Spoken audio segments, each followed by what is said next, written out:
Escape. Escape tonight to ancient Egypt.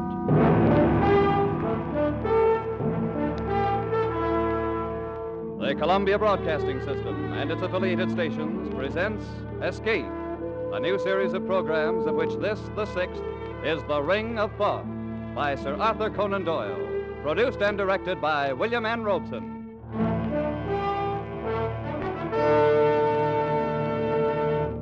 Wherever the English language is spoken, Sir Arthur Conan Doyle is known for two things: his immortal character Sherlock Holmes and his unshakable belief in life beyond the grave.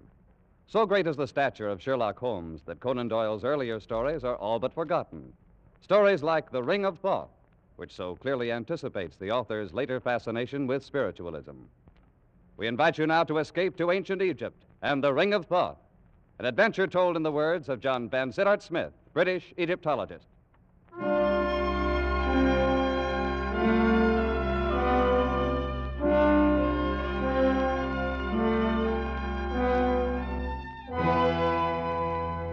I arrived in Paris on the 3:14 express from Dieppe and went immediately to my hotel in the Rue de Lafitte. My actions so far had worked out according to my planned schedule. I slept for exactly 2 hours, got up and dressed, donned a greatcoat, walked down the Avenue de l'Opéra, and entered a side door of the Louvre. Once inside, and amid surroundings entirely familiar to me, I made my way immediately to the Chamber of Egyptian Relics, or more specifically, to the cabinet in that chamber which contained the El Kab collection of papyri. Drawing out the particular roll I wished, I placed it on a nearby table, sat down, began to study it, when I noticed one of the museum attendants who was polishing some brasswork across the room. His face struck me as being curiously Egyptian. On sudden impulse, I decided to cross the room and speak to him. Approaching closer, I was impressed at once by the appearance of his skin. Drawn tautly across temple and cheek, it seemed as glazed and as shiny as varnished parchment, and out of narrowed slits there glowed two green and vitreous eyes, misty with a dry shininess, eyes of a kind never seen in a human head before. I beg your pardon. I need one of the papyri from the Memphis collection. Could you tell me where it is? You'll find it in the last cabinet at the end of the room, monsieur. Thank you. You're Egyptian, aren't you? No, monsieur. I am a Frenchman. But, I thought perhaps If that... monsieur will excuse me now, I have other work to do.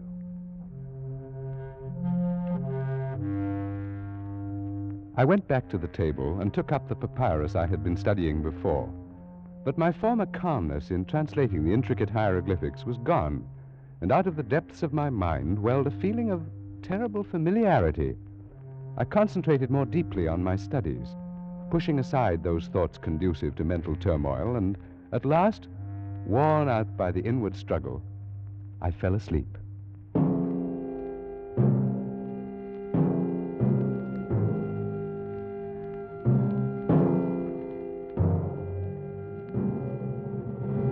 I awoke with a start, not remembering where I was.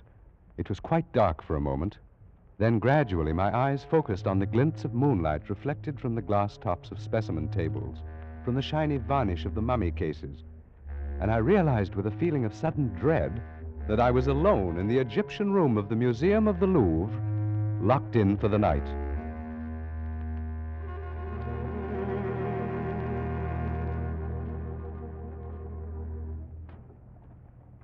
And I saw at that moment, approaching through the moonlit halls, a dim yellow flame. Nearer and nearer it came until I could perceive above it, as though floating in the air, the eerie, glistening face of the man I'd spoken to earlier.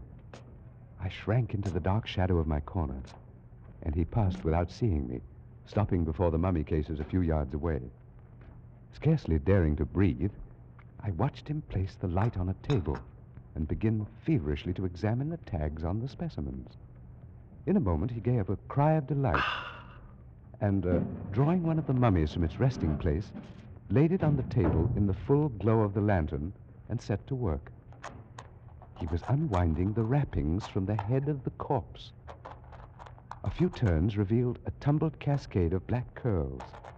A few more, the snow-white brow, then the delicate nostrils, and at last, the full, warm, passionate lips, the face of the most beautiful woman the world has ever seen. Ah, ma pauvre petite. So long it has been, so very long. You must forgive me, beloved. I could hardly believe my eyes. The man was obviously in love with this mummy. After a while, he left the body, turning his attention to one of the glass cases filled with an assortment of rings. From a pocket of his garment, he'd taken a small glass bottle containing some kind of liquid, and he used this now to test the rings, rejecting them one after another. Then, at last... This is it. It's the one. At last I found it. The ring of Thoth. In his excitement, he dropped the bottle, and I gasped in surprise at the sudden sound. Who's there? I beg your pardon. Ah. So it is you. No, do not move. I didn't mean to spy on you. I fell asleep. Who are you, monsieur? I am John Vansittart Smith, a student of Egyptology. No matter. You will observe this knife. Yes? Had I discovered you 5 minutes ago, monsieur, I should have slain you without a word. What? As it is now, I have found the ring. But I warn you not to interfere with me in any way. I really haven't the slightest intention of it. After all, I'm only here by accident. Perhaps. I say, you shouldn't have unwrapped that mummy, you know. It's starting to deteriorate already. Oh, my beloved. Yes, before our eyes, Years have the been lovely unkind face was to my crumbling, beloved. the hair falling away, the skin shriveling and cracking, the lips fading. The man hovered over the decaying body a moment, murmuring sorrowfully. And then he turned again. No matter. That will not make the least difference in a little while. Of what importance is the dead shell, so long as her spirit waits for me at the other side of the veil? What are you talking about? What is it you're proposing to do? Tonight, monsieur, I have ended a quest and broken at last the ancient curse. Nothing now can prevent my joining her. Are you actually claiming that you knew her? She was Atma, daughter of the governor of Abaris, and both she and I lived in the reign of Tutmosis 3,500 years ago. You're obviously mad. Perhaps, but not in the way you think. There may be design in this, your coming here. It may be decreed that I should leave some account behind as a warning to other mortals as rash as myself. Very well, then. So be it.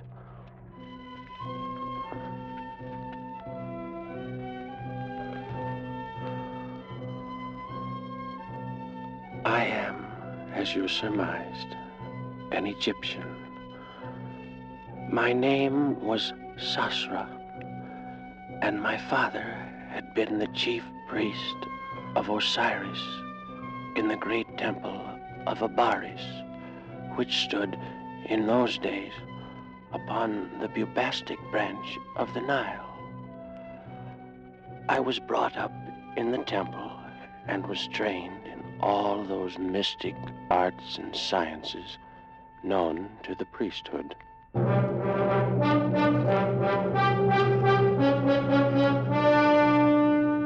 Of all the mysteries that I studied, none intrigued me more than the question of life and death.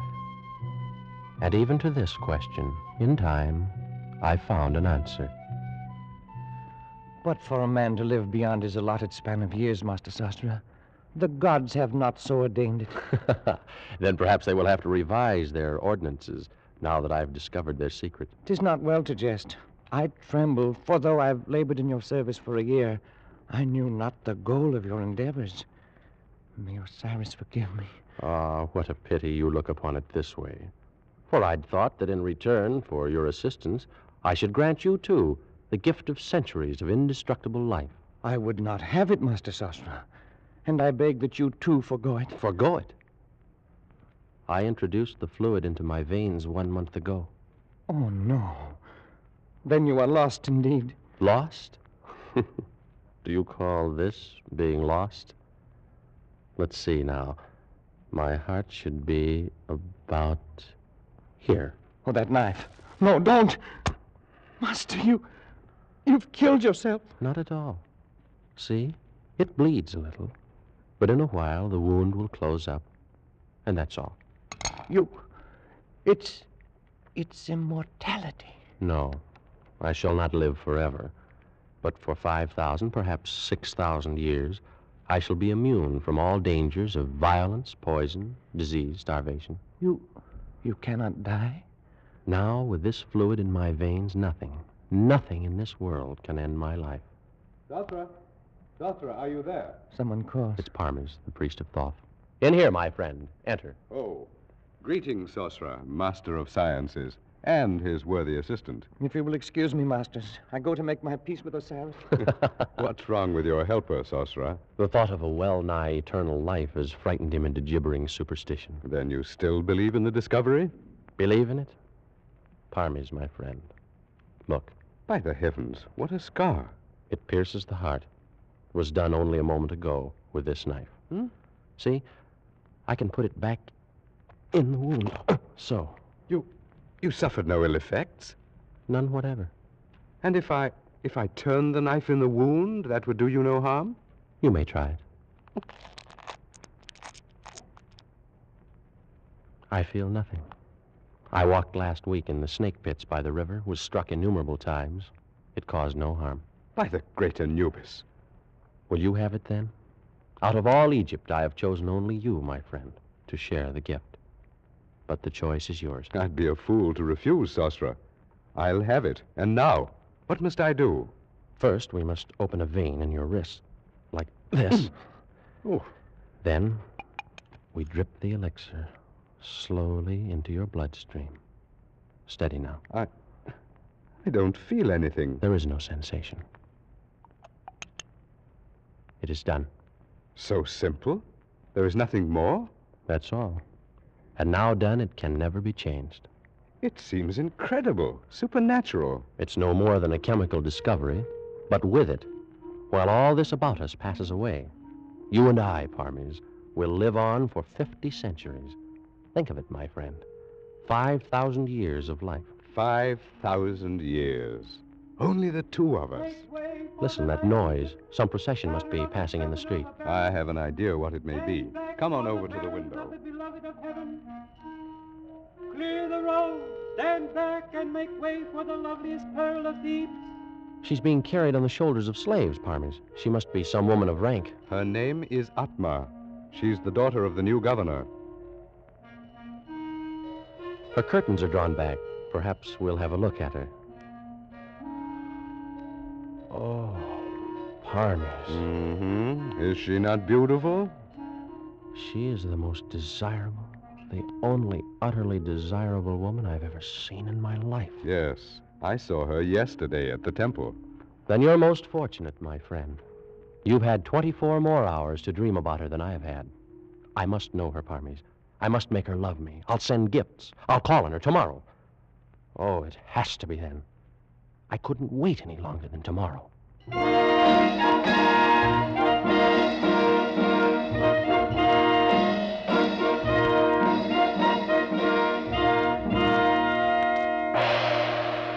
visitor calls upon the beloved of the universe. He is Sasra, priest of the temple of Osiris. Well, bid him approach. Enter, Sasra. Oh, most beautiful of all Egypt, I cast myself at your feet. That's a noble ambition. But wouldn't it be much better to sit here beside me and watch the fish in the fountain? Much better. You will all withdraw, except you, my girl. Play something for us, at a distance.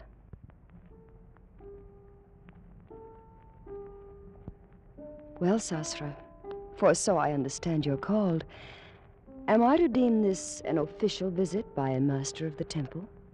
Oh, Atma, my beloved. That is, no, it is not official. Oh? Perhaps then you wish to see my father on personal business of your own. Oh, no. No. I shall pay my respects to him at some other time.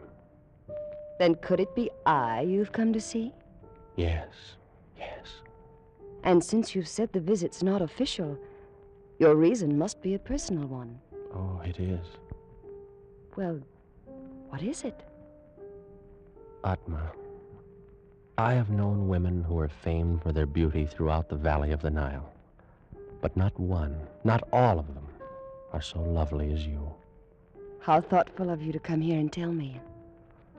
Atma, I've no wish to intrude my desires, my hopes, beyond such extent as you may wish to hear. But,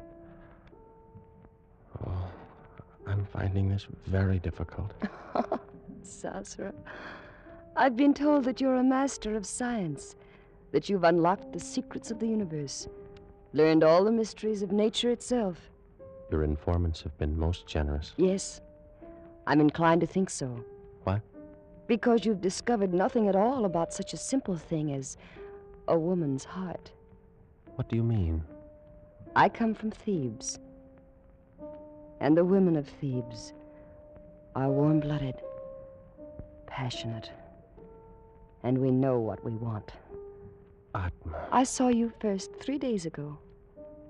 Why do you think I told my bearers to carry me down that street beneath your window?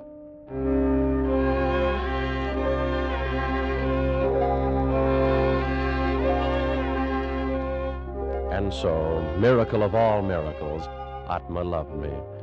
Worshipping the very ground her feet had trod upon, I lived through those glorious weeks, and with it all, our love grew apace. But one thing bore heavily upon my mind, and I came to speak of it more often to my beloved as we sat and talked by the fountain in her garden. Look, Sasra. See how the stars shine from the water? Yes, Atma. More lovely even than their glow in the heavens. Are they very old, the stars? Very old, beloved. As old as time. And they'll go on gleaming there, long years after you and I are gone and forgotten. Atma, my dearest, we've talked of this before, and I know it distresses you to think of it. No, Sasra. Tonight everything is beautiful. We shall not talk of death. Not of death, but of life. They're only counterparts of one another. Oh, if we could only live together, grow old together, and die in the same instant. But how much better to live and love 5,000 years? Will you not do it? Does so long a time seem too great for the love you feel for me? Beloved, no. The time would pass in an instant, and the loss then be no easier borne than now. Then why draw back? Will you not take the elixir now, tonight? I'm afraid, Sasra. We'll anger the gods. We will outlive the gods. They will have their revenge. Whatever occurred, we'd be together. Yes, I've thought of that. Were it not so, I'd not even consider doing it. Then you'll do it. Atma, you'll do it. I need more time, only a little more to assure myself. How much? Tonight, Sasra. Give me tonight. Every hour you live without the elixir is another hazard. All right, then. Tonight. And may Isis herself guard over you until the fluid courses in your veins.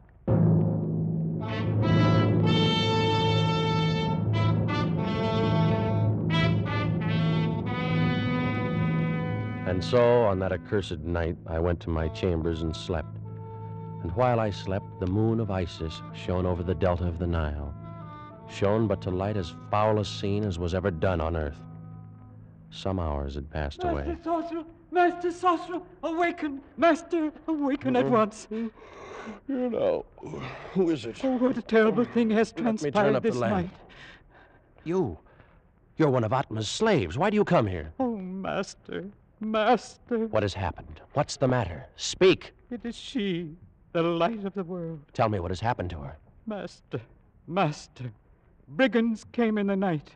She is dead. You lie. You lie. Oh, Sasra, the slave speaks the truth. Parmes, my friend. What foul joke's behind these words of his? It's not a joke.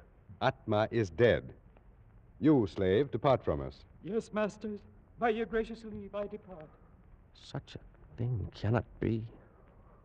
Oh, of course. The two of you planned it together, sought to frighten me out of my wits. It's very amusing, really. But I was terrified for a moment. Atma no longer lives. She was stabbed to death only a short while ago. No. Oh, no. She can't be dead. She is dead, Sosra, and for all eternity. I must go to her. Surely something can be done. I killed her.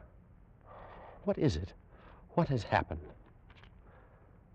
I killed her. Oh. I struck her through the heart with this very knife. You, Parmes. Why? Because she loved you. Why? And because I loved her. You, my friend. She would not look at me. And for that you would lose her to both of us forever? To both of us, Sosra? I think not. By the living Osiris, give me that knife. That's it. Strike. Again. Here's the heart. Here, strike. Again and again, Sosra. Wait. What foolishness. I cannot kill you. You're wrong, Sosra. You have killed me. Those were grievous blows. But the fluid, that cursed elixir of life, it runs in your veins as well as mine. True. But in mine is also the antidote. You lie. There is no antidote. Yes, day and night. These many weeks I've worked, and I found it. You couldn't have. Is there more of it? Yes, a very little. But you'll never find it. Where is it? Tell me where it is. In the ring, Sosra. In the ring of Thoth. And you'll never find it. I will. I must. Go on. Live. Live your 50 centuries. And every hour of them, think. It was your hand that struck me down. With the same knife that took her from you. Think while I go to join her. Oh, no. You're not dead. You're not! No! No! No! No!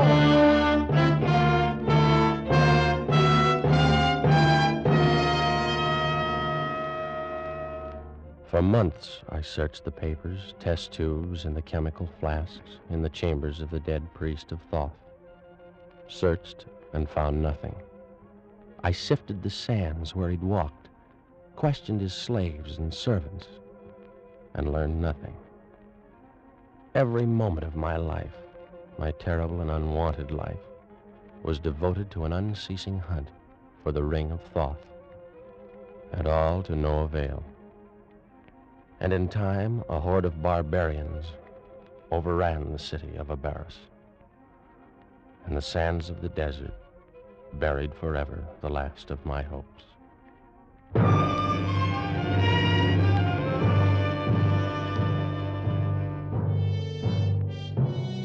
And so began the deadly march of the centuries. How can you know how terrible a thing time is? You, who've experienced only the narrow course between the cradle and the grave. I've floated down the whole stream of history. I have traveled in all lands, and I have dwelt with all nations. Every tongue is the same to me. I need not tell you how slowly the centuries drifted by. Centuries without end. Years without number. And so, I came to be one day, a few weeks past, in San Francisco, where I came across a certain item in a newspaper. Among recent discoveries in Lower Egypt is an unopened mummy case containing, according to the inscription on the outside, the body of the daughter of the governor of Abaris in the days of Tutmosis. In the same burial crypt, dropped into a crevice between the stones, was found a large platinum ring of singular design. Both specimens have been sent for examination to the Louvre in Paris. So, I presume you came here to Paris, obtained this position of attendant in the Louvre with the idea of... Only yesterday, Monsieur Smith. As you may imagine, I had little difficulty in convincing the director of my knowledge of Egyptian relics. The ring, then. The one I saw you remove from the case is the ring of Thoth? Without question. You've discovered how the ring must be used? The secret is obvious. See, the stone is hollow, and drops of liquid move within it. Have you considered the possibility that this antidote may not perform the function which has been claimed for it? It will, monsieur. And there'll be no need of a knife to strike me down. My death was due in a time long past, and only this damnable fluid that runs through my veins supports the weight of my years. I delay no longer. I go to join her where she waits for me in death. No, don't. Oh. Too late. I've broken the gem. I've taken the antidote. I stood and watched him with a terrible fascination, but without pity and without compassion. He turned away from me and reeled toward the mummy he'd left on the table across the room. But even as he turned, the parchment skin of his face cracked and shredded. Discolored lips shriveled away from the yellow teeth. The vitreous eyes withered into nubs of formless plasm, and the full weight of his 3,500 years descended on him in an instant. I left that room of death and walked over the marble floors toward the exit, my footsteps echoing through the empty halls, even as they had echoed for so long in the corridors of time. And I wondered as I walked if Sosra knew now what I knew, that the antidote in the ring of Thoth can bring death to the body, but not to the soul. And I wondered in what cloak of flesh his spirit now dwelt, just as I, Parmes, priest of Thoth, had for the last 40 years of my 3,500 dwelt in the body of John Vansittart Smith.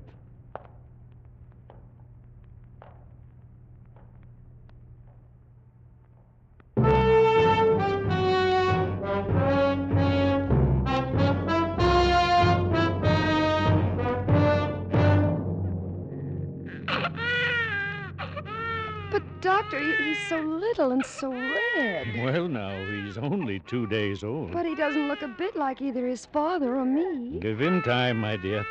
All babies look pretty much alike when they're first born. Well, I don't know. His eyes, or it's silly, of course, but he looks like an Egyptian.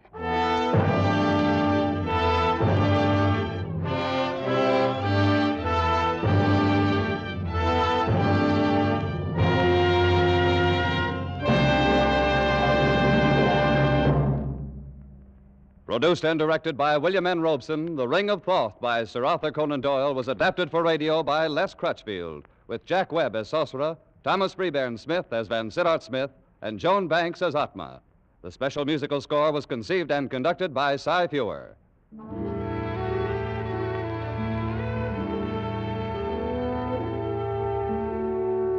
Escape is presented by the Columbia Broadcasting System and its affiliated stations each week at this time. Next week, we invite you to escape to a raft in the South Pacific with John Russell in his unforgettable story of human frailty, The Fourth Man. And so good night until next week at this time, when again it will be time to escape. This is CBS, the Columbia Broadcasting System.